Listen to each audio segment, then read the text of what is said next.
to you and your family and your loved ones. Awesome, awesome. Hey, we appreciate you. We've got to get that policing act passed. That means a lot. That's a big deal. That is a big deal. Mhm. So black, brown, blue, green, yellow, purple, white, don't have to worry about being put in a bad situation where nobody has no responsibility. Because if people have to have responsibility and think about it twice, there'll be a Mhm. different outcome. And that is so awesome. Mhm. Mhm. Absolutely. We have to have accountability, no doubt. And there's none right now. There's none. I got to ask you this crazy question. What do you think about what happened 2 weeks ago, Wednesday? Mhm. Well, I mean, I think that our country is at the precipice of something that is very dangerous and unnerving. The notion that something like the seat of our government could so easily have been violated in the way that those mob and rioters were able to is just unfathomable. So first, Ain't it it speaks crazy? deeply to absolutely, it speaks to a massive security failure. And then it speaks to, as the impeachment vote that took place very recently indicates, how our president, the president of the United States, could lead something like that. So I think it leads to a tremendous amount of uncertainty in our society that we are all grappling with.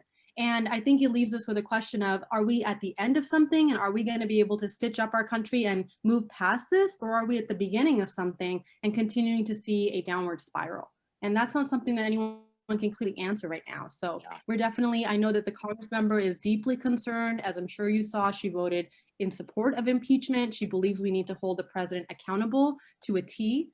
And she was very alarmed and very, very angry by what had taken place, because it is the seat of our government. Mm-hmm. I'm curious to hear your thoughts. How are you grappling with everything that's happened recently? Sweetie, as a black man, as a man of color, that's probably one of the worst things I've ever seen happen. Because you put it in your mind, if that was us, our families would be singing that old Negro spiritual, Amazing Grace, because we all would have been dead. They would have literally they wouldn't even come out with rubber bullets. They would have used the real bullets, from the get-go. So, it's hard to fathom that this happens in the world that we live in today. But guess what? That's the same kind of hatred and power and control that they showed by taking my nephew's life. Same type of individual. So we have got to fix that. Mm-hmm. Mm-hmm. Mm-hmm. Well, I hear you loud and clear, sir. I hear you. And the Congress member hears you as well. And we are, again, deeply concerned by these events that are unfolding. Have to be. Have to be. We live in this place all together. And when you see total dominance by a particular race, that it's got to change, because they've been dominating for 401 years. And that was a horrible look for Black people and people of color, indigenous people. That was really bad, real bad look. Because the first thing you say, wow, if that was us. And that's absolutely insane to be able to form your mouth to say, suppose that was me. In a free world, so.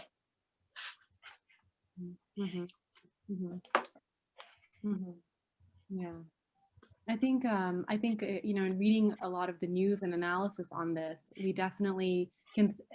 I will say that the only part of it that's heartening is that a lot of people are bringing this in the mainstream discussion, and seeing President-elect Biden talk about in his speech how his own granddaughter had sent him pictures of protesters being treated one way in the summer of last year versus how the rioters were treated. So I would say the only silver lining is that at least it is something that people are having a discussion about, and maybe that can lead to some pathway towards change.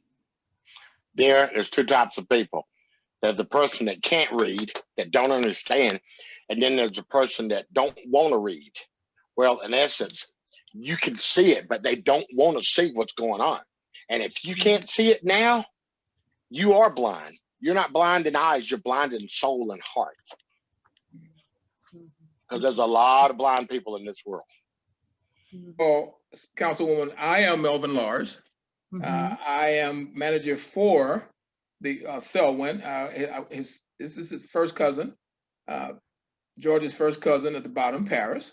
And of course, she can Hi, speak. how are you? And his aunt, Angela Harrelson, was with us momentarily, and I'm sure she'll be back. And as we were saying to Hala, who's been so sweet and so kind, is that it's just an honor that you would take the time and take a few minutes to visit with us. Uncle Selwyn and I were talking about it, and he was adamant about meeting you. So we wanted to make sure that we contact your office, and your people were so generous and so gracious to afford us this opportunity. And so that's why I'm saying, with all due respect, is that the family members will speak for themselves. However, I just wanted to give a brief introduction of what was taking place. And you heard Sinconi ask me if we were asking Sinconi. We know you only have a few minutes, but that painting he was explaining, it's called Standing on Shoulders. And if you don't mind, while we're waiting on Angela to return, hopefully she'll be back in a minute or two. I think Sinconi can share with you pretty quickly about the painting and why George is in this painting. Okay, Brother Sinconi. Sure. I'd love to hear. Okay, Brother Sinconi, please continue. Congress Lady Bass, it's indeed an honor to be on here with you. You're one of my favorite people. Oh, thank you. The name Bass is in my immediate family. Oh, really? Yes. So I'll try to tell you about this painting very swiftly. This painting begins with the march of humanity coming out of Africa across the top here to the pyramids, and the African saga of slavery in the Americas comes down and climbs back up to persons like Sojourner Truth, Frederick Douglass, Harold Tubman, and Booker T. Washington, over to Woodson, and cross to President Obama, and over to Floyd here, and comes down to Dr. King in the front. And they are all standing on the shoulders of those persons that are unknowns to us, like my parents, grandparents, and many of yours, who were the cotton pickers, the cane cutters, the maids, and all of those. And but for them, we wouldn't be. And so they are standing on those shoulders. And the idea here is to express the continuation of our march. And the gourds within this are symbols of wisdom. And each of them is passing a gourd to the person in front of them, like the baton passed off to the other person, the cycle. And that's why I'm so happy to be on here with you, to see that baton moving forward. When another artist friend called me and suggested that Floyd be part of this painting, I saw that immediately. And when I brought it to some other person's attention, their question was, why, what has he done? Why should he be in there? And of course, we all know the immediate answer to that. All of these ran, but nobody has finished this run, nor has there been any one of these that have brought about the tremendous uniting of people across the world, like that murderous event of Brother Floyd here. So because of that, we added him to this painting, and there's a great deal more to this, but we really want to hear from you. Oh, well, first of all, it's absolutely beautiful. Is Martin holding a lantern? Is that a lantern that I'm looking at? You mean who's holding the lantern? Martin King, Dr. King. Yes. He's holding what was called in my house growing up in the cotton field, a kerosene lamp. He's the only one that has the light. And we know the impact of the light that Martin Luther King brought us. So where is this painting? Where Where is, are you? this painting is right here in my studio right now. Are and you in Los Angeles? What city are you in? I'm in West Monroe, Louisiana. Oh, it's really beautiful. It's very beautiful. The texture too that I can see, can see from the picture. I see the gorge. That's very nice. Beautiful. Thank you. Thank you. Thank you, Dr. Sanconi. Councilwoman Bass, as we prepare for Melvin Lars to shut up and you talk with the Floyd family, please let me share quickly. I don't know if you've seen The Art of Love with Dick Van Dyke, which is a movie classic, but all of the paintings and drawings in that movie is done by Don Sanconi. Oh, really? Wow. Yeah, that's when I was living in Los Angeles and Santa Monica. Oh, okay. All right. All right. And last thing, I'm gonna share with you a little before it's LA. I used to, my mentor is Dr. George McKenna from Preparatory High School. That's my mentor. Yeah, okay. Did you go to Washington?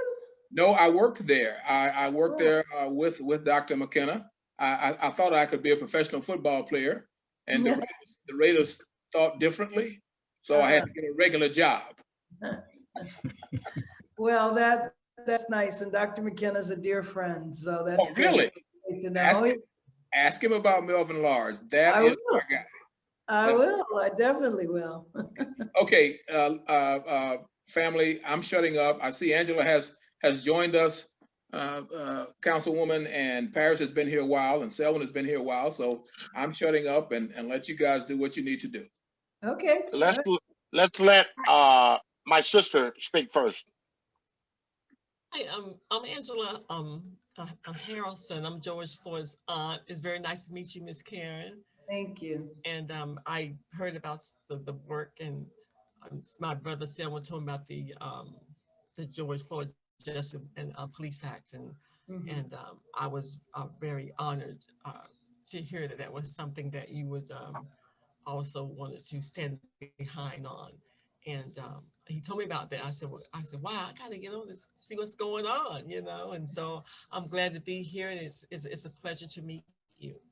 Thank you, thank you, thank you. Likewise, likewise. Paris. Hi. Paris. Okay. Hi, how are you? I'm good. How are you? Oh, I'm good. It's so nice to meet you. Like I said, I'm Paris. I'm George Floyd's first cousin. My mother and his mother were sisters. So this policing act is so important to our family. It's going to be, to the whole United States. And I'm so honored that you are putting this in place and trying to get this act passed. And I'm praying that we can get this passed through the Senate so we can move forward. Well, I mean, the world changed last Tuesday when we won the Senate. Yes. Oh, that's very unnerving. I forgot about that. Well, you forgot about it because today all the crazy attended on the Capitol. And they, and we didn't even get to celebrate that before madness broke out. That's exactly. Everything was so normal. Exactly right. So I'm glad that hopefully it will be passed now, since the Democrats are holding the Senate. So we thank you so much. Whatever we can do to get this passed, whatever barriers, if you can tell us what we can do from our level to get this passed, that would be wonderful. Absolutely. First of all, Ms. Bass, this is Selwyn. This is the big mouth of the crew.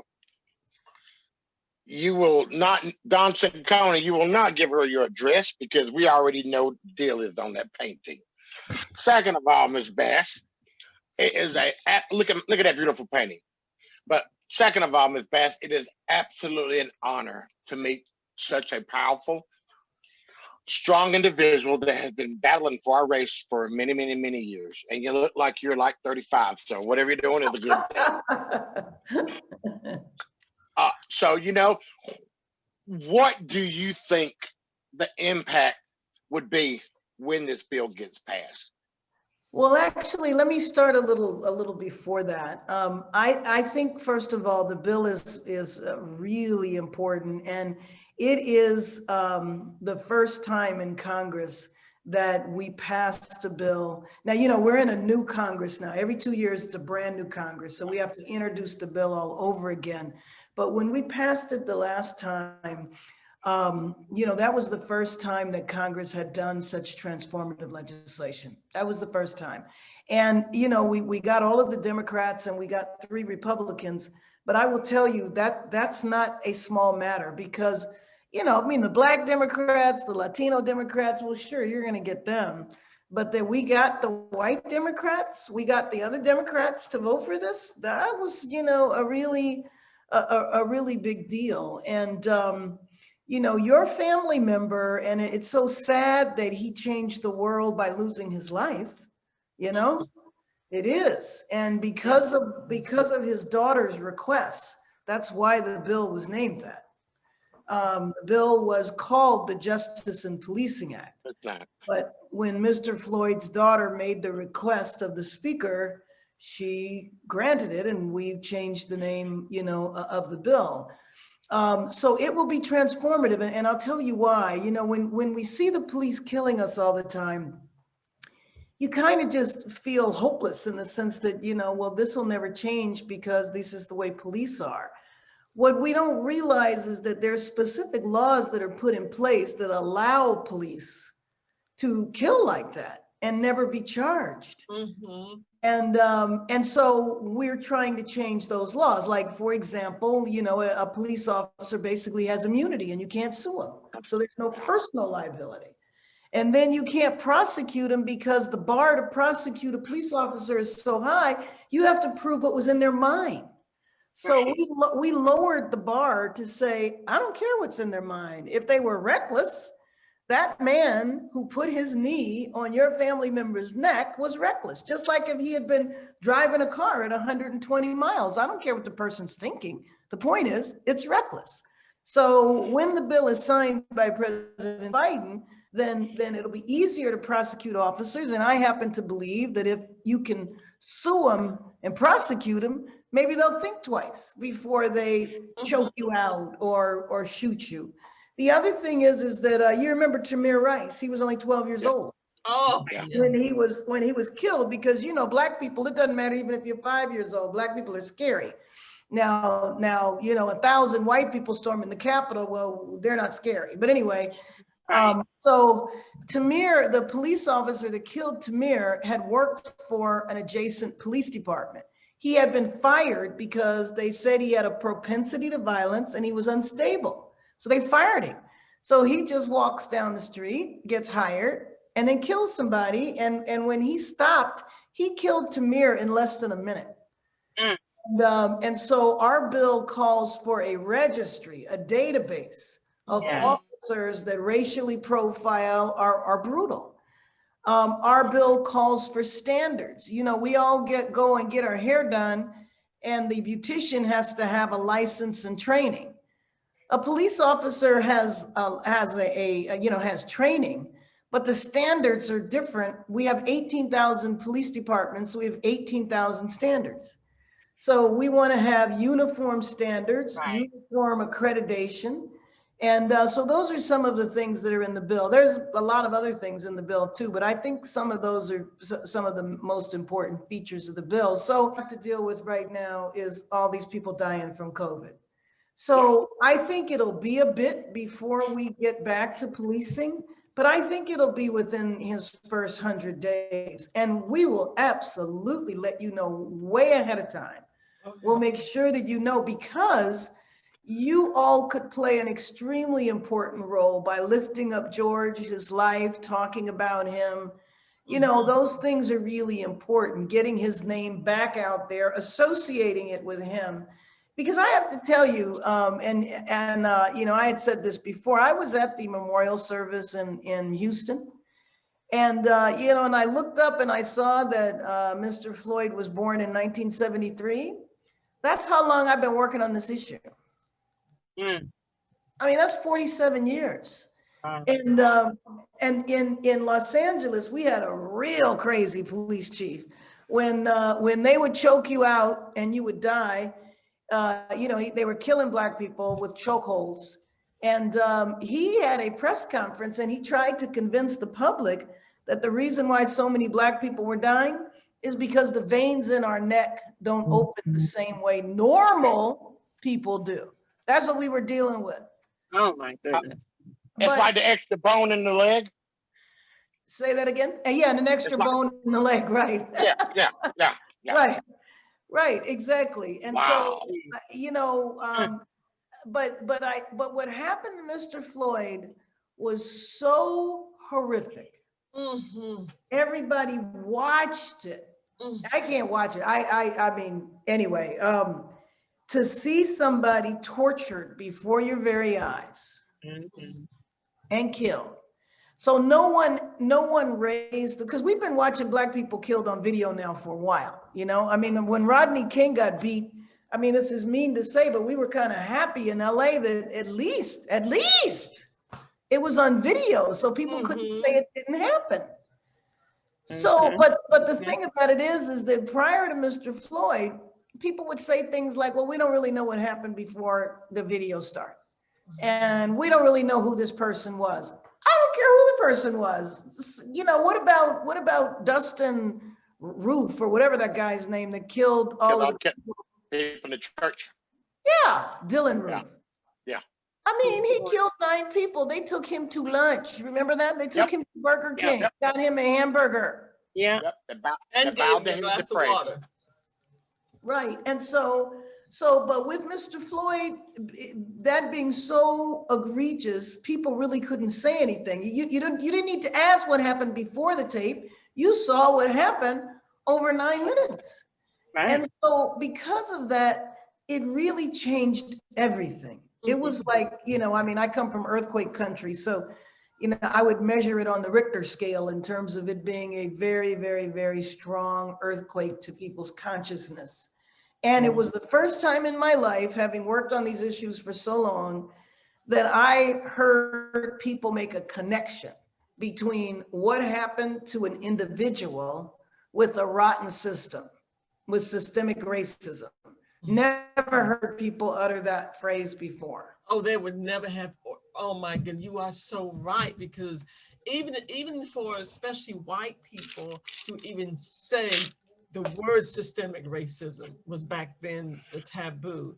And right. See this many people out protesting and seeing a lot of white people out there protesting. It was, you never would have seen that in the 60s. No, never. So I think that, you know, again, I'm so sorry that it resulted in the loss of his life, but we're not going to let his life be lost in vain. That's right. Ms. Bass, you will see me because I'm hollering every day, Justice and Policing Act. Me and Mr. Melvin have figured us out a plan where his pretty face is going to be seen everywhere, because we have to have that done. Now, I do have to. We got to get it changed, my dear. And I am just, my breath is taken away to see such an illustrious, beautiful young lady that's been fighting for Black people for all these years, and we finally have an opportunity to win that battle now. We finally have an opportunity. Yeah, we Thank you so much. Thank you. You're very welcome. It's an honor. It's an honor to meet you. It's an honor. Oh, well, thank you. Well, I'm honored that you guys wanted to have a conversation. So very much so. But we definitely should stay in touch, because this is going to happen. It is. And I think it's going to be important because, you know, people's memories are so short. And now we're all kind of confused over what has been happening here with this crazy man. And it's like, it kind of bothers me though, Twitter shut down, but and Thursday I could care less, but as long as he's in that White House, I want to know what he's doing. So they took him off Twitter. We don't know what he's doing in that White House. At least in Twitter, Yeah, you know something. And like, gosh, it's like, what is Trump up to? Exactly. I know. Miss Bass, do you remember? That's going on in his life. Miss Bass, do you remember Jim Jones? Of course I do. Doesn't it seem like that feel? Don't that feel like that feel? Absolutely. I've been talking about Jim Jones for the last week. Absolutely. I have. That's the first thing I thought. Yep. That's the first thing I thought about it. How in the world can one man, your ass lost the election, and you don't want to leave? And you don't want to leave, so you get some of your brainwashed people to try to settle the score. That's crazy. That is absolute crazy. That's where that expression "drink the Kool-Aid" came from. Yeah, drink up, my darlings. Drink up, my darlings. Drink up. Right. But the real problem is that it makes the United States look so weak right now. Look, Sweetie, they ain't gave a daggone about us forever. So why wouldn't they be weak? They are weak when it comes down to black people in our lives and situations. Because that was a total slap in the face saying, excuse me, Ms. F, we don't care about y'all niggas. Here we go. You put white people walking through the damn Capitol building just like they were at a picnic. Just like nobody cares. Yeah. Think about it. Taking the picture with the security guard. Then you got the one black dude running for his life that saved the world. And you have Miss Bass. They literally, no tear gas or anything. No tear gas. They wrote Nancy Pelosi a message, and he was giving interviews in Eugene, Oregon the next day, and he didn't get shot. He didn't get choked out or nothing. How that was white privilege at its best. That was white privilege at its best. To make it worse, people don't realize that the Capitol has been closed since March.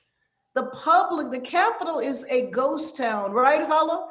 We don't even have a cafeteria. I mean, we have 1 in 3 buildings.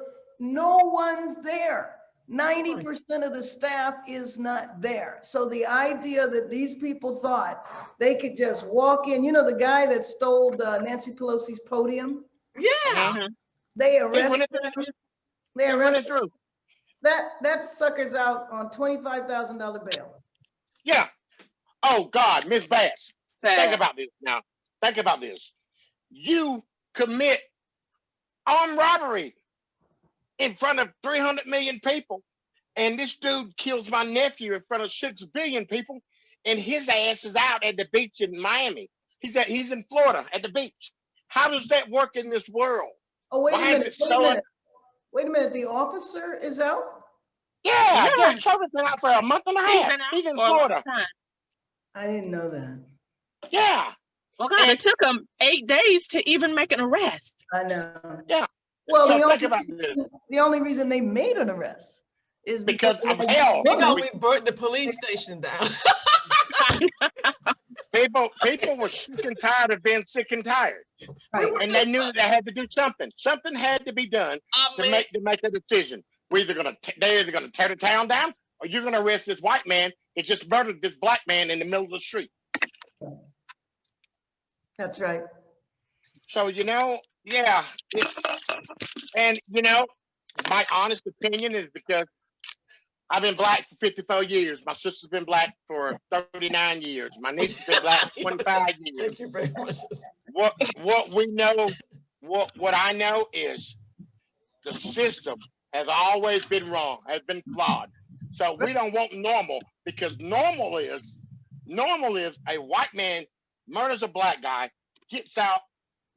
Normally, when you get out of jail on any kind of severe crime, they put an ankle monitor on you. You can't even leave your house. Right. You're quarantining no further than the mailbox. And for you to be able to say, I'm afraid for my life, so I have to leave the state, Miss C. But Selwyn, it started before that because when he was in a jail, or where he was, the black officers were not allowed to watch him, the guards. Only he could be watched by a white guard because That's they were crazy. afraid that That's the crazy. black guards would hurt him. That's crazy. That's crazy. Sometimes it just leaves you without words, you know? Yeah. It just does. Miss Congressman, I think I would like to be your chauffeur for, about 3 or 4 months. So, I get a chance to say, hey, man, I'm with Congressman Bass and whoop some people up or something. Maybe, I don't know. But we got to get this done, my dear. We have to. I am going to put all of my resources and all of my efforts and all of my talents to work because we've got to have that passed. Because as Black Americans, if we don't, it seems like they've sped up on killing Black people, it seems like. It literally seems like they've sped up because since George has been murdered, there's been 6 or 7 people that got killed. Yes, exactly. And and also Trump was trying to execute as many people as he could before he left. Oh my God. It was awful. Yes. Which was Miss just Bass, you don't even commit crime. You don't even crime is committed at. And you spend 27 years in jail and there's no DNA test or nothing that you did anything but sit in a car. And they murdered you. And they murder you for driving a getaway car. But yet, this dude can have 20,000 people going to one of the 10 most secured buildings in the world, and nothing happens. And then these people get online. I had somebody tell me the other day, "You're lucky that nobody's came and seen your Black ass." Uncle Selwyn, may I interrupt, sir? I know you. I know you're all excited, and this is a great opportunity. But we do want to be respectful of the councilwoman's time, and I don't want to be rude, but we do want to be respectful. And she was kind enough to come on with us. I know your blood is boiling. I can tell by your mannerisms. Yeah, I know, and that's why I'm saying I don't want to disrespect anyone. I know that it's difficult to end this conversation, believe me, because I'm enjoying listening to it. However, we gave our word that we would be respectful of the Congresswoman's time, and I do want to say, out of all due respect for Brother Selwyn and the family, is that we too offer our condolences, and we're going to do everything that we can to do what we can to support. And one last thing I'd like to say, Brother Selwyn, as far as the painting, Dunstan Coney is still here. So Congresswoman, you can get one of those paintings. Dunstan Coney would be more than happy to work with you on that painting. And the reason it's so significant, as he's already said, is because a lot of people did not understand the importance that George Floyd has brought to the world. So we thank you for that. And the book, Just an Ordinary George, 8 minutes and 46 seconds. Your denial is your conscience. We will get a copy of that to you. I'm sure Ms. Holla will get us information so we can get that to you. And we certainly want to stay in touch. Sure. And the family definitely want to stay in touch, and we want to do that. So again, we just want to thank you very much for coming on and sharing with us and being so kind and so vigilant. And again, we give Holla thanks. She was very wonderful and very kind and very inviting. So we do appreciate that. And we appreciate the individuals that work in your office that helped us set this up. Thank you. Thank you. Thank you so much. No, Until we meet absolutely. again. We will be in touch and we will let you know well before the bill. I don't want you to hear about it in the news. I want you to hear about it from me. So we'll let you know what's happening with the bill, okay? Well before it comes public. We look forward to hearing from you. Thank you, Ms. Bass. You take care. We all Bye-bye. Okay, guys. Thank you. Thank you, because it's a shame that we have to even be talking about this, but since we do have to talk about it, at least somebody that can make a difference, in legislation is pushing it. So thank you, ladies, for taking the time to come and be with us and make this possible. Thank you. Welcome. Dunstan Coney, Yes, have a great night, my brother. same to you, and appreciate the opportunity